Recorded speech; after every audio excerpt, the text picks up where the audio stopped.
Welcome, everybody, to WagerTalk Today. It's Friday. It's a glorious day, and we've got tons of betting information coming your way.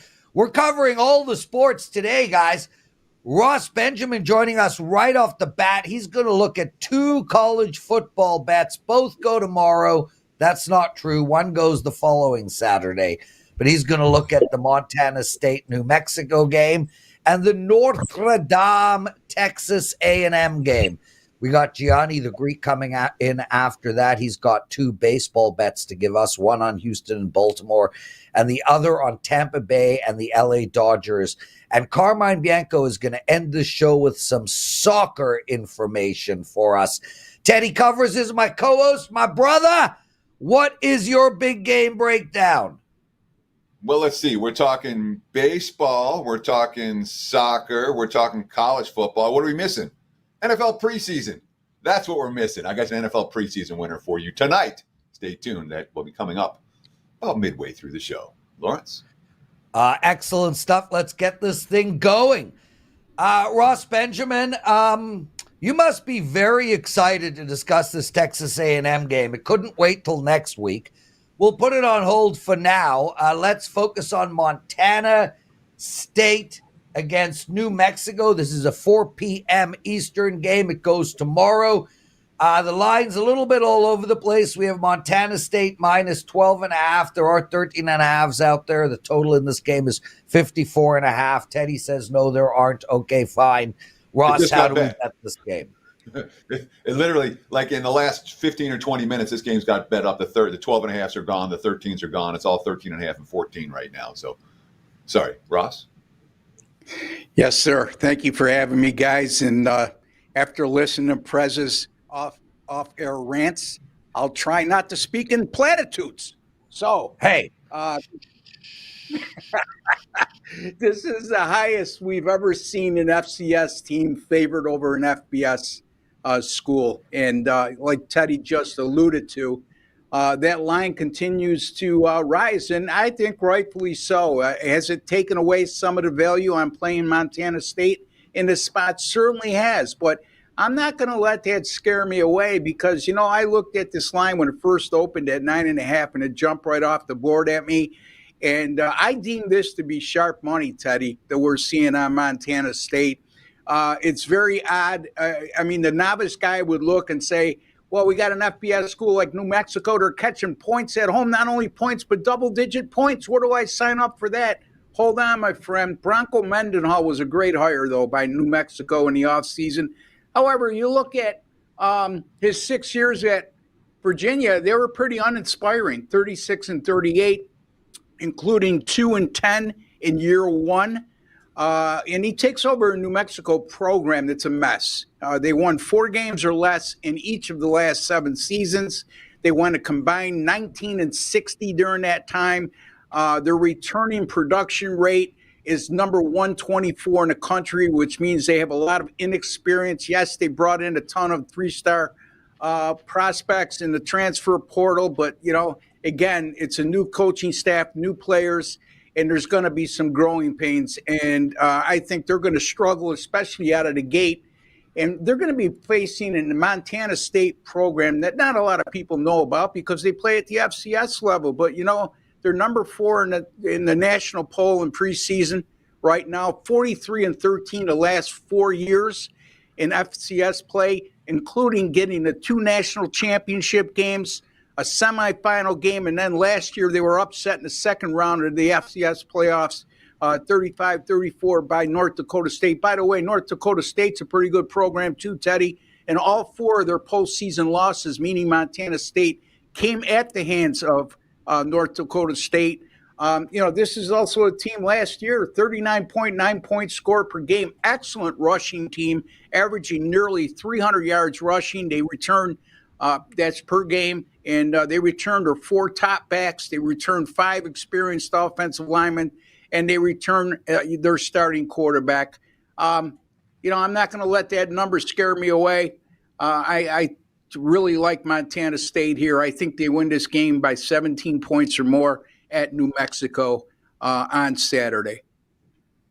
So I don't bet a lot of FBS versus FCS teams because I don't feel like I have an accurate reading on what the FCS teams, how good they are, what their motivation level is, any of that stuff. Obviously, week one, we don't worry about motivation. Everyone's motivated week one.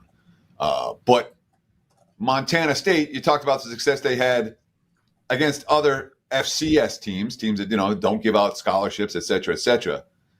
Now we're talking about an FCS team that's got to win by 2 touchdowns or more on the road on opening day.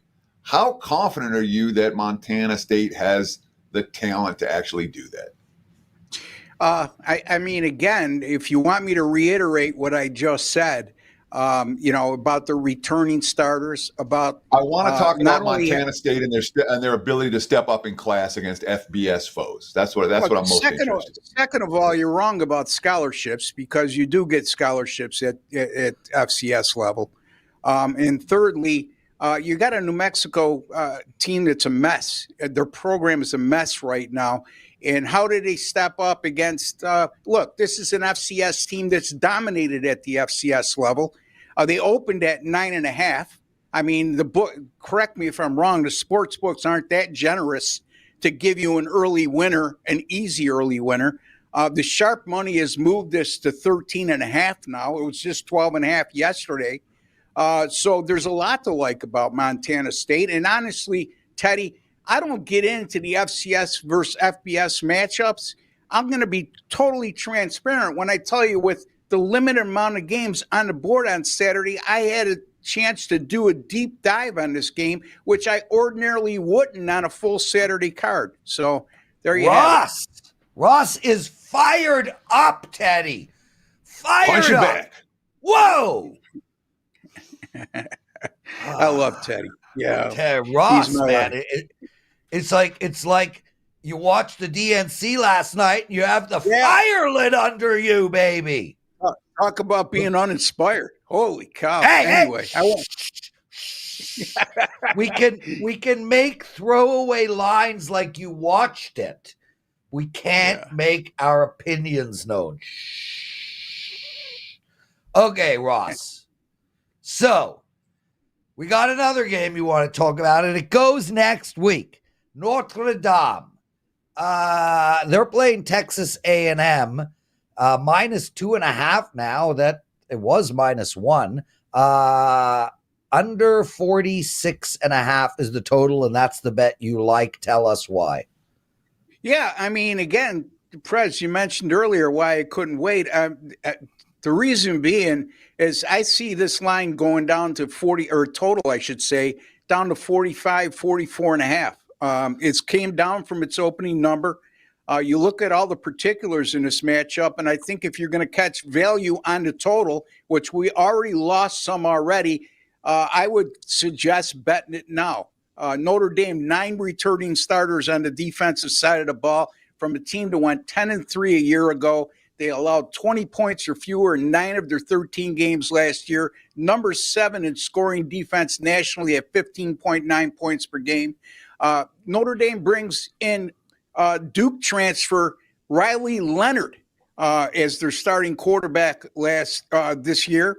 And just a friendly reminder, he comes from Duke, and an A&M new head coach is none other than Mike Elko, who spent the last 2 years as head coach at Duke. So if anybody knows how to game plan against Riley Leonard and knows Riley Leonard's pluses and minuses, it's certainly Mike Elko, and he's made his reputation on the defensive side of the ball to move himself up the ladder in college football coaching ranks.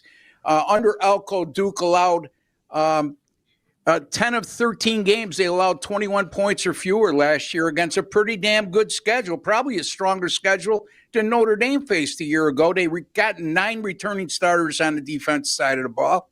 And Elko, when interviewed about a month ago, had stated that, this A&M defense might be the best he's ever had as a defensive coordinator or head coach since he started his career in college football. So I'm going to go under the total here.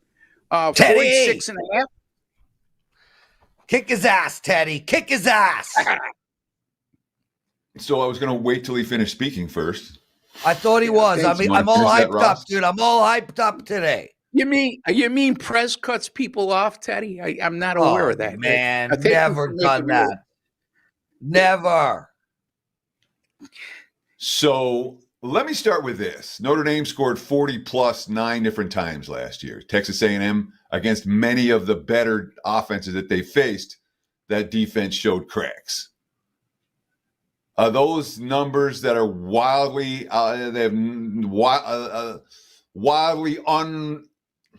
what's the word I'm looking for? That's not what you're expecting to see here. Last year's numbers wildly misleading when we're talking about what we're expecting to see for Game 1 in 2024.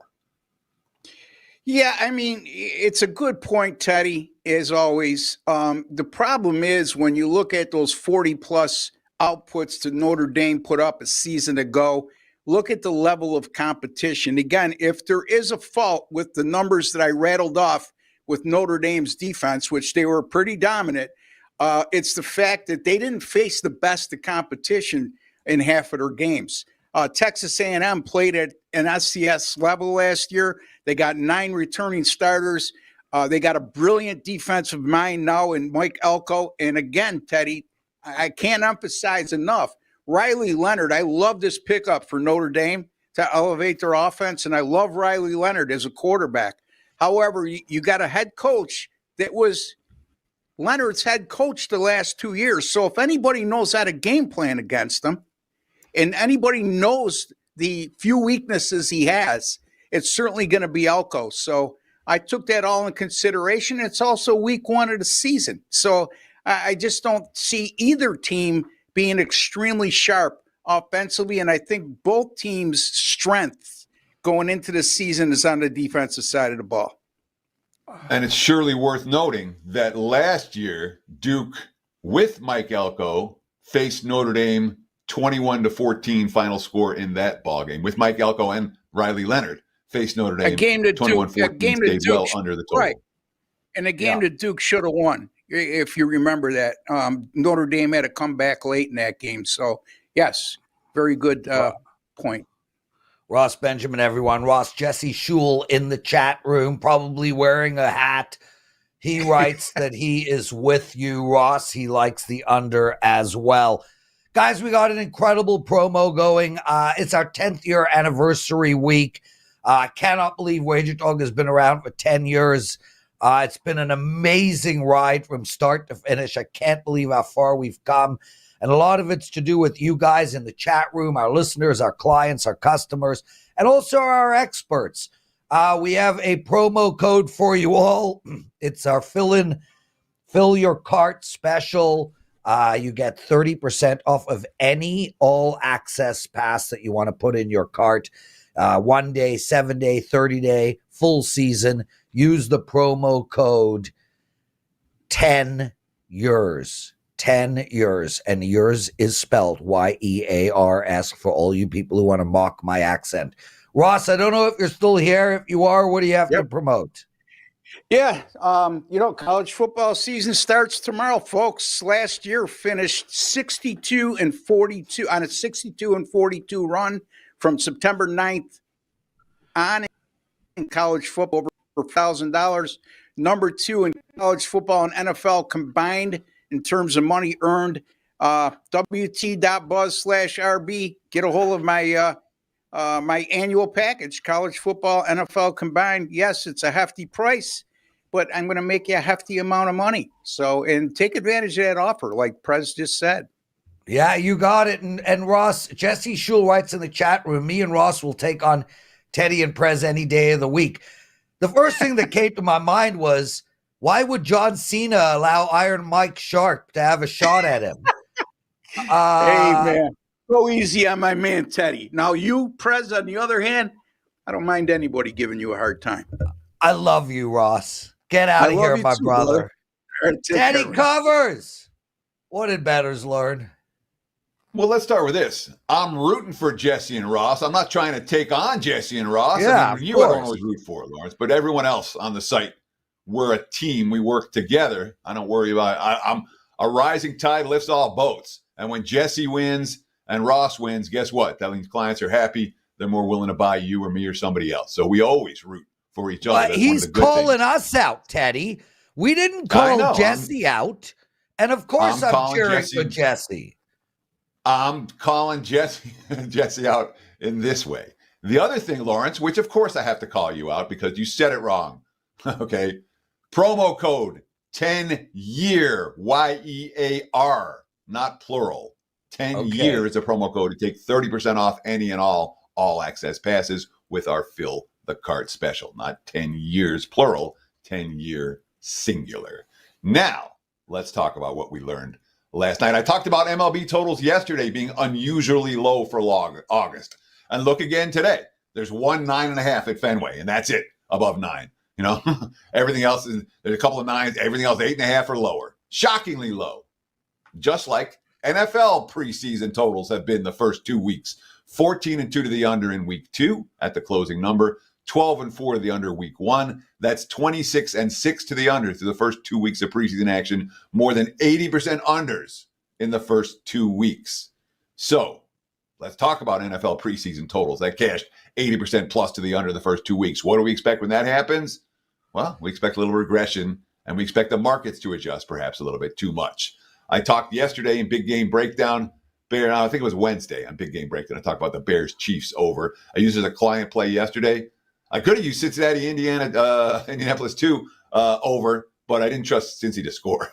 And that game was a sweat. It was 10-7 in the fourth, although it did cash over. The client play last night was no sweat. Cash early third quarter, got into the 50s with the Bears-Chiefs over. Last year, NFL Week 3 preseason totals, depending on what numbers you look at, you get 10-6 to the over / 11-5 to the over. So Week 3 trended over. Last night, both games went over. We've got 11 games today and tomorrow in NFL preseason action, and more than half of those 11 games are totaled at 34.5 or lower. So it's a really deflated totals market right now. You might want to look at some overs in NFL preseason this weekend. I'll be talking about one that I like in Big Game Breakdown coming up. Lawrence?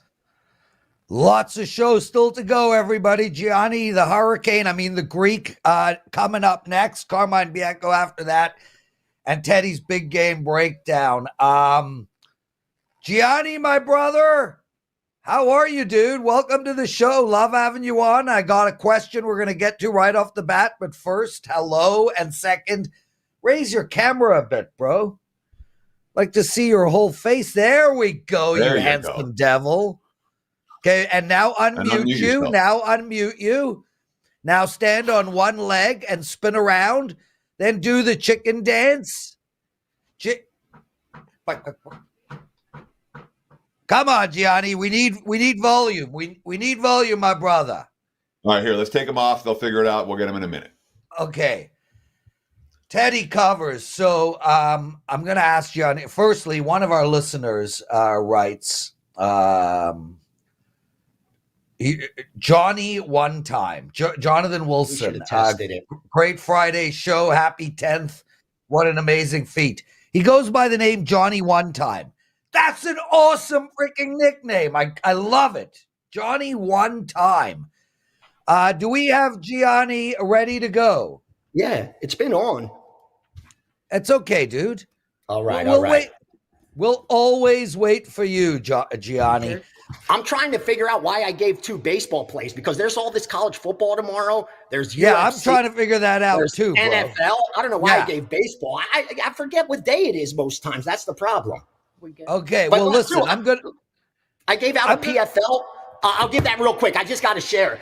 Just for the guys that want to bet tonight, I gave out to my guys Jose Perez at -180 on Tuesday. He's -500 right now. And real quickly, someone was breaking down Texas A&M Notre Dame before I got on. I gave my subscribers Texas A&M pick'em, Notre Dame +3. And you know what half of them did? They wrote into customer service bitching. I got them a pick'em and a +3 on a college football game that's mid-40 totals, and they're complaining to customer service. Dude, you guys got to wake up out there. If someone's getting you a pick'em and a +3 on a college football game with a totals of 45, you should be happy. You should be jumping up and down, not pissed off. What do?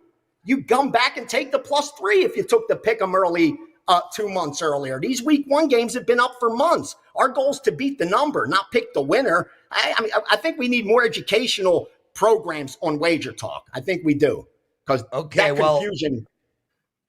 Well, there should be no confusion. Gianni, let's start with one right now. Firstly, I need you to breathe. I'm hyped. Okay. I've been trading all morning. This is like, I'm 8 hours in right now. I'm 8 hours in, 3 coffees Gianni, in. We're going to ask you an educational question right now, and then we'll get into some actionable betting information. Here is your question. One of our best listeners, a guy who is in this chat room every single day of his life, even on Saturdays when we don't do a show, he still sits in this chat room alone. WagerTalk Last Call every Saturday, live 8 a.m. Pacific time, 11 a.m. Eastern. Jesus, Mr. Monotone, thanks for jumping in. Thanks for telling people we don't have a show when we do. This show, you idiot. Anyway, Gianni, Eric D. He wanted to bet Florida State. He found the line at -10. He bought a half point down to 9.5. What do you think about that strategy? I think it's a terrible, terrible long-term play to be buying a half point from 10 to -9.5. Do you have any opinion on that? Hold on one sec. I like to give the most up-to-date math and information. Here's what he did. Here's where your guy messed up. The -10, -110 is a better bet than -9.5, -120. You think you have -9.5, but you don't. You don't. You have a worse number than laying -10 at -110. That's the problem, that most half points aren't worth what you're paying for them. Right. And when they are, you're usually having to pay more, meaning on like a number that they should be charging you 8 cents, they're charging you 10. A number they should be charging you 7, they're charging you 10. And when they should be charging you 10, they're charging you 12 or 14. You're almost never getting the best of it, except on a couple numbers that they don't care about. Like, I've done it before. I found some 11s that I was able to get down to, at minus only 10 cents when it should cost me 11 or 12 cents. There's some numbers where the half a point, you still can get the best of it, but they're so far ahead of it right now, it's almost impossible to buy half points and have it be worth it, other than just in your imagination where you think I'm actually getting -6.5, but you're paying -130 or 35 for that 6.5. Right. And it's really -7, -120 is what you got. You just think you got -6.5, but the VIG changes it. Because remember, you could turn every point spread into a money line. Like, that's where the same thing. Like a -7, a -250, 270 means the exact same thing. Now I'm just pulling arbitrary numbers, but they're the exact same thing. It's just one's a money line, one's a point spread, but they're equal. They equal each other. And I think that's the disconnect for a lot of bettors, comparing the point spread to money lines. So when it comes to buying these half points, and I want to talk about this real quick, just to get your take on this particular question, Johnny.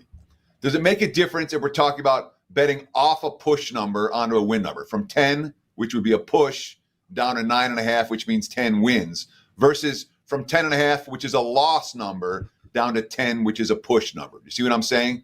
You're getting off a push to a win, or getting off a loss to a push when you're buying those half points. Does that make any difference in your world? See, I found that I have a program where I punch this stuff in. Someone made me, and it shows me, because it gets updated. It gets updated a lot.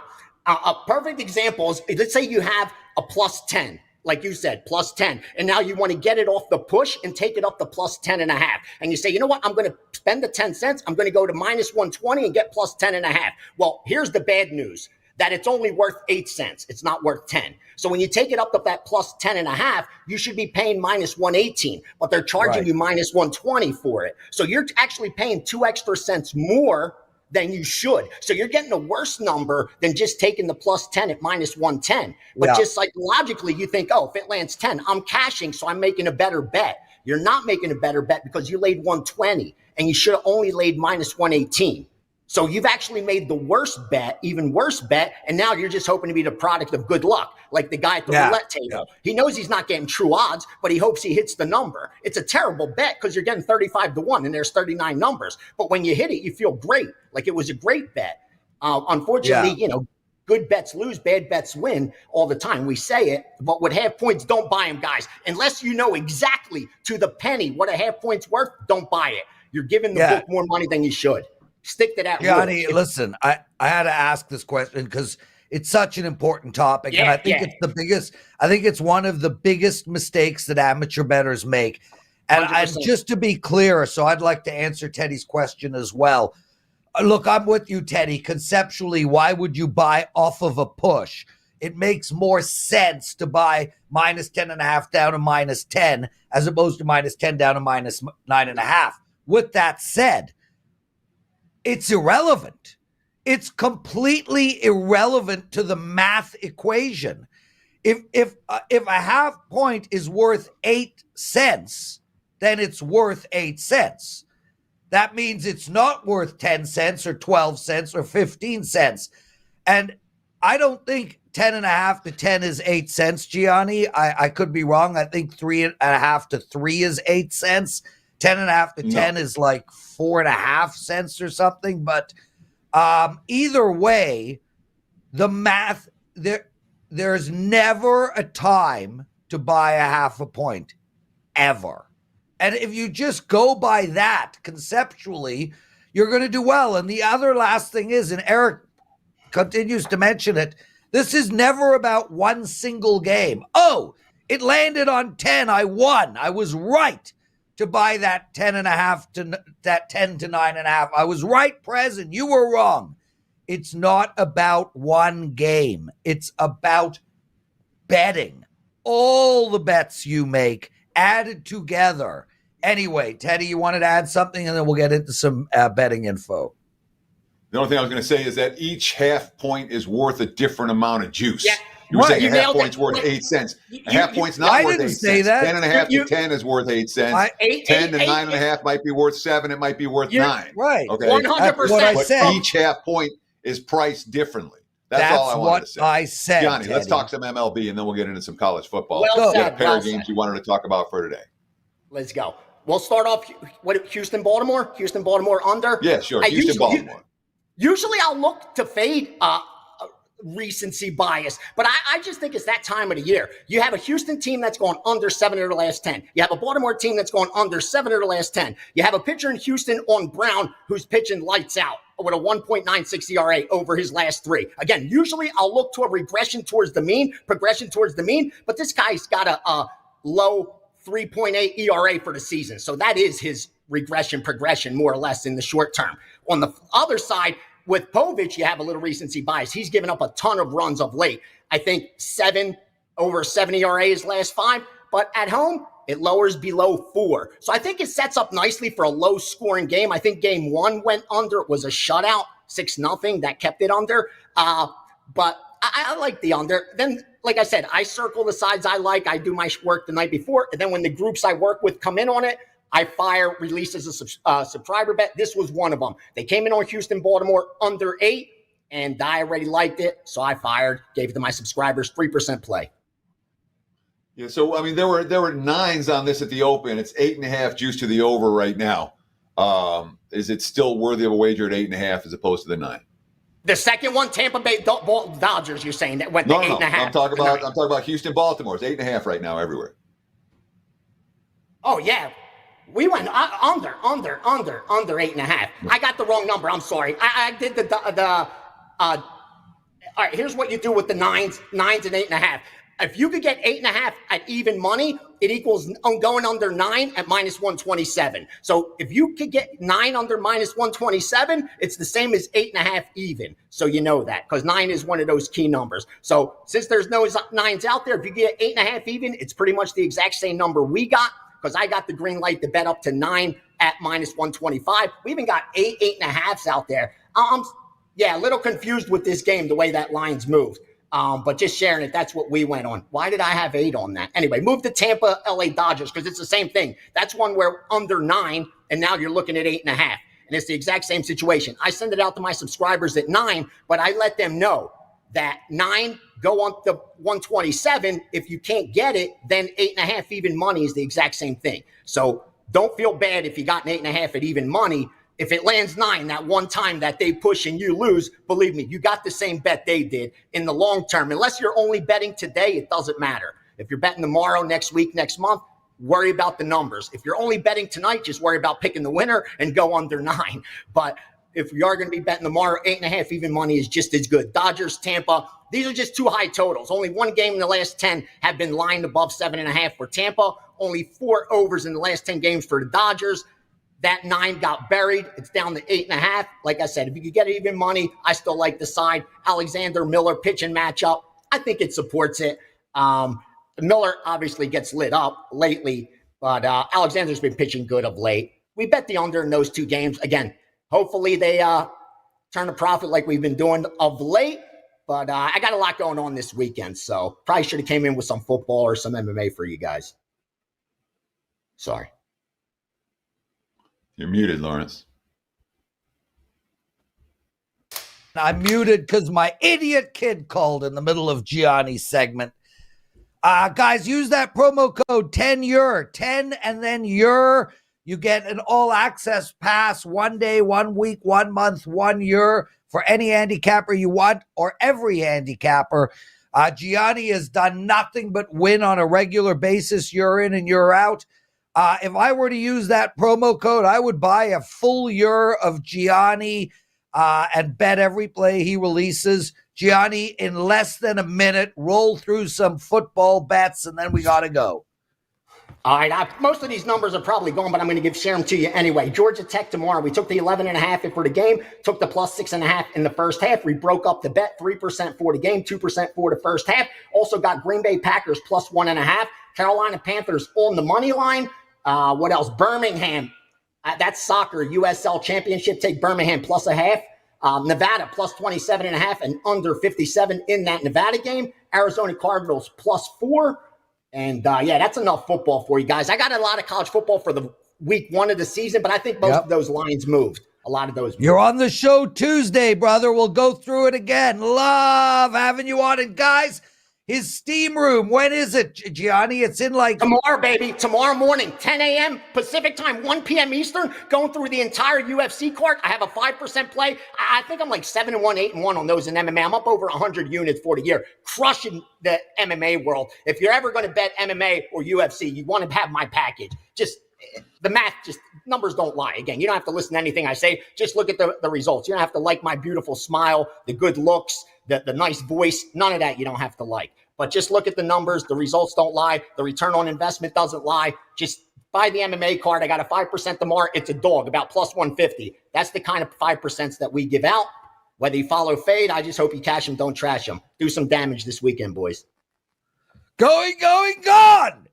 Gianni, out of here. He's going to now go breathe, maybe take a little nap. Teddy covers. We got your big game breakdown and Carmine Bianco still to come. The mic is yours. Big game breakdown. And look, if you like this type of content, please give us a thumbs up. Takes 2 seconds. Go click. All the likes, much appreciated. Follow the WagerTalk YouTube channel. More than 165,000 of you have subscribed to this channel. We appreciate each and every one of you. And of course, comment below. Those are very much appreciated. We respond as much as we can. Let's talk a little preseason football. Friday night action, the Jacksonville Jaguars at the Atlanta Falcons. And we got one team playing starters and one team not so much. That's certainly reflected in the point spread. Jacksonville minus 7.5 now, pretty much across the board. There are some sevens with juice. Total 35.5 for the full game. And this is the Falcons defense. Again, they haven't really been blitzing a whole lot this preseason. They allowed 11 for 11 passing from Josh Johnson, the starting QB last week. Ravens quarterbacks, in fact, 21 of 25 for 230 against Atlanta's defense last week. And again, we're not talking about one of these elite QB rotations. It's Josh Johnson, Emory Jones, Devin Leary. That's not a who's who of guys you want to be betting on in August. And they did anything they wanted to against Atlanta's defense last week. This week, they're getting Trevor Lawrence and the Jag starters. All right. The Jags are playing starters. They're supposed to play as much as a full half tonight. That means the offensive line is going to be in there. Trevor Lawrence. This is their walkthrough. Doug Peterson is interested. Similar story last year. They had 17 points at halftime, 31-18 final. They got over their team total. They got there by halftime. Full game went over. No surprise if the Jags get a couple of quick TDs and sit that offense, but I expect them to put some points on the scoreboard before halftime. For Atlanta, well, they got no Kirk Cousins, no Michael Penix. Michael Penix, who cares? Tyler Heineke started games last 2 years. He's not elite, but he's not a guy who we can't trust in a preseason football game. He can move the football. Heineke expected, not guaranteed, but expected to get the lion's share of first half snaps tonight for ATL. So the first half totals here sitting at 18.5. Full game total sitting at 35.5. I have no argument whatsoever. If you want to bet them both over, I made the first half over a client play. You just got it here for free. Jags, Falcons, first half over 18.5. And there's your big game breakdown. Back to you, Mr. Prez. Teddy covers. Let's keep the show moving along. Carmine Bianco joining us. And if anyone can follow Gianni, it's Carmine Bianco. Welcome to the show, bro. Stop following Gianni on anything, man. That guy is the GOAT. Him and Dave Koken, just a wealth of information, the late Dave Koken. And, of course, Teddy on this show. That's pretty much it. Prez, how you doing? Teddy Schmetty. You're on an 11-1 run. Yeah. You're on an 11-1 run, Carm. Who cares about Teddy and Gianni right now? You were the number one NFL expert last year by far. Don't sell yourself short, my brother. Let's get into some Leagues Cup, CONCACAF, North American soccer, blah, blah, blah. So long as there's betting opportunities, I don't care what it is. Tell us who's going to win this Colorado Rapids. I love that name. Against the Philadelphia -102s. Philadelphia Union is the name of Philadelphia. Come on, Dan. Even Dan, the producer, knows that. He's a Philly boy. This one goes early. This one goes Sunday at 4:30. This is the third place game in the Leagues Cup. And you look at this one, the odds on this one, Colorado plus 269, Philly 102, as you mentioned, the draws plus 268. Both these teams, unfortunately, had to play probably the two best teams that are out there right now. The Columbus Crew, Philadelphia did, losing 3-1 in Columbus.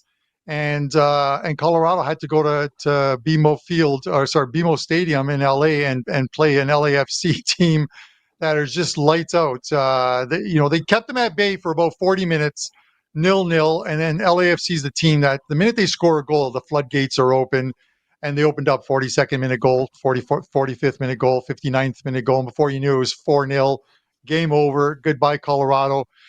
Colorado hasn't been a very good road team this season. Even in the Leagues Cup, they won one road game. That was a game against Club America that went to penalty kicks where they kept them scoreless. They tried to do the exact same thing to LA. It didn't work. They're going to Philadelphia. Philadelphia's a team that struggled immensely in MLS. But one of the main reasons was Andre Blake, their goalie, the Jamaican-born goalie. Without him, he got injured. Without him, they were 1-8-5. They picked up 8 of a possible 42 points. He comes back, and they're on a 5-2-1 run, playing extremely well. The spine of the team is back there, and anyone who knows football knows that it's the goalie, it's your center backs, and it's your midfielders, the spine back. And if you have that, you can win games. Philly -102. This game is being played at Subaru Park in Pennsylvania, their home stadium. 102 is a great buy low price in this third place game. Carm, Teddy's got a follow-up question for you. I, however, am kissing you all goodbye. See you Monday, Teddy. You could finish this without me. I know how upset you are that I'm doing this. There's great pleasure in that for me, too. By the way, lots of love. So, Carmine, let's talk about the concept of a third place match. All right. Anyone care about a third place match? Why does anyone care about third place? Is there a motivation edge for these two teams because they've both been eliminated from the where they want to be? Talk to me about that concept right here. Yeah, it's a great question, Teddy, because, you think about any sport, and does anybody other than bettors want to watch the Baltimore Ravens play the Detroit Lions in a third place game after they've been eliminated in the conference finals? No. Does anyone want to see the World Series, a third place game or third place series? No. In this one, there is something different. The third place game actually means something. The top three teams that come out of this competition, which is the two finalists and the winner of the third place game, receive a bid in next year's CONCACAF Champions League tournament, which normally kicks off in February or March of the new year. So there is something definite for play. And for both of these teams who are unlikely to win the MLS Cup this season in Major League Soccer, this is their chance to get into that tournament next year by winning one game, 90 minutes, penalty kicks. However they win it, they are into next year's tournament. So there's a lot at play for both of these sides heading into this one. Yeah, CONCACAF remains the single worst acronym for any sporting venue or any sporting event that I could think of. CONCACAF, really? That's the best they can come up with? If you like this type of content, we're breaking down all sports. This is your Sports Central for gamblers every day. Live, 9 a.m. on the West Coast, noon back east. If you like it, please just hit that like button real quick. We appreciate it very much. It makes all the difference in the YouTube algorithms. We appreciate the comments below. And of course, we appreciate all the follows. More than 165,000 of you who have now followed the WagerTalk YouTube channel. If you haven't done so, do it today to get instant alerts when our content goes live. Let's talk about one more in soccer for this weekend, Carmine. Los Angeles against Columbus. We've got plus prices everywhere right here. Plus 213 for LAFC. The draw plus 258. Columbus plus 120. The total sitting at 3. Championship game on Sunday night. Where are we going to go? LA versus Columbus. Yeah, this is the final that if you looked at the last four teams in this one, this is the final that you wanted to see. These are the two teams that played in the MLS Cup last season in Columbus, with Columbus winning the championship 2-1. They've since played one game in league play. Columbus went to LA and beat them 5-1. No players missing, everyone in the lineup. This is a very good Columbus team that have bye into the knockout stages of this tournament and have played every single game at home, including the finals.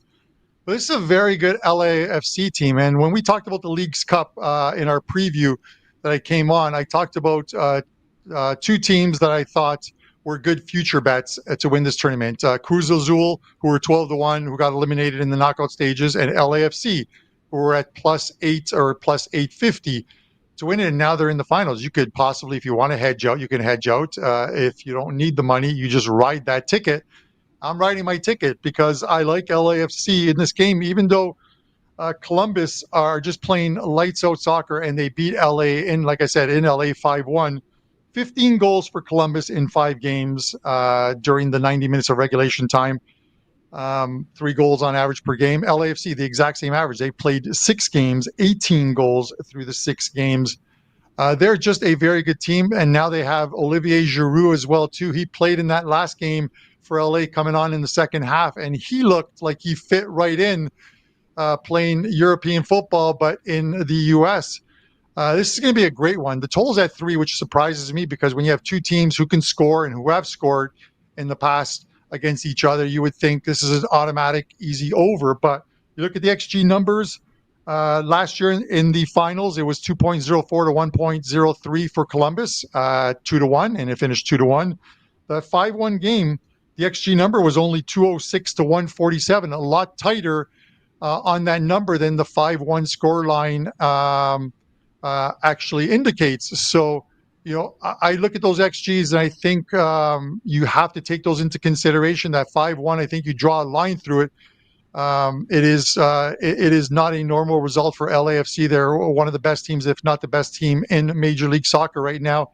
And this team can score and will score at will. So with that said, I'm taking LAFC plus 213. You are never going to find a price on LA as juicy as it is on Sunday. Rightfully so, they're playing Columbus. but that price is too much for me to give up on a team that is this good.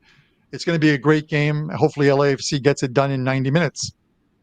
Sure, LAFC better than 2-1 underdogs. Carmine says they're live on Sunday night. Carmine, we have the 10-year anniversary special going right now, this weekend, and this weekend only. Fill your cart. Any all-access pass, you save 30%. You can stack them up together. You can get yours. You can get mine. I know why they're going to buy mine. I'm on a 100% run the last 3 days. I've been winning MLB all summer, 64% run since June in MLB. Real good results in the NFL week 1, 28-8 in the NFL week 1 over the last 9 years. Talk to me about why they should take advantage of this 10-year anniversary special, Fill Your Cart, with you this coming weekend. Plenty of soccer and some baseball mixed in. All the top European leagues are now in action. The German Bundesliga kicks off today with the champions Bayer Leverkusen playing. I don't have a play on that game or an opinion on that game, but I have cards loaded up for Saturday, including a 5% play. Sunday I'll have plays up as well. And then I have MLB as well too. I've quietly, and I will say quietly, fashioned a 9-1 MLB run for clients. So we'll look to see if I can keep that going as well too. So pick up the the either the 1 day all access or pick up the 3 day all access. Get 30% off. 10-year, 10 YEAR, year, not year, as Prez would say. He's kind of disappeared. I don't understand how a co-host leaves in the middle of a show, but that's for you guys to worry about, Teddy.